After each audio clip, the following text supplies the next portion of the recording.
Napakarami nagtatanong sa akin o napakarami nagko-comment sa mga video ko katulad nito at nito kung kaya ko nga bang mag-embalsamo ng mahal ko sa buhay o ng kapamilya ko o kaya ng mga malalapit sa akin kahit ng mga kaibigan ko.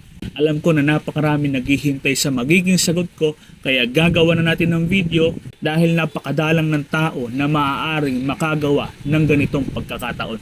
Alam naman natin na kapag binabalsa mo ang isang patay, talagang tusok dito, tusok doon, talagang halos buong katawan tinutusok para lang ma-preserve yung patay. Kaya yung iba, kahit na hindi sila imbalsamador, kapag inilalagay nila yung isip nila bilang isang imbalsamador, talagang halos hindi nila kakayanin daw na imbalsamuhin yung sarili nilang kamag-anak. Ito ngayon yung pinakasagot ko sa tanong na meron na nga ba akong na-imbalsamo na kamag-anak ko? Meron na. Ilan na nga ba yung sarili kong kamag-anak na na-imbalsamo ko na? 3. Sino-sino yon? Ang pinakauna, yung mismong nagturo po sa akin ng pag-iimbalsamo, si Tito Nonong. Pangalawa, yung lola ko, si Nanay Ligaya. At pangatlo, si Tito Abang. Napakahirap sa akin bilang isang imbalsamador na ako mismo ang mag-iimbalsamo sa kanila. Dahil sa naturuan na rin ako at naibahagi na rin sa akin yung mga dapat at lalong ikaayos pagdating sa patay, yun ang gusto kong mangyari kaya gusto ko na ako na mismo ang mag-imbalsamo sa kanila.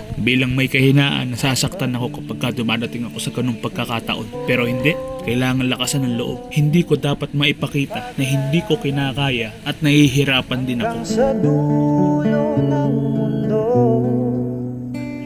ang ating pag-ibig.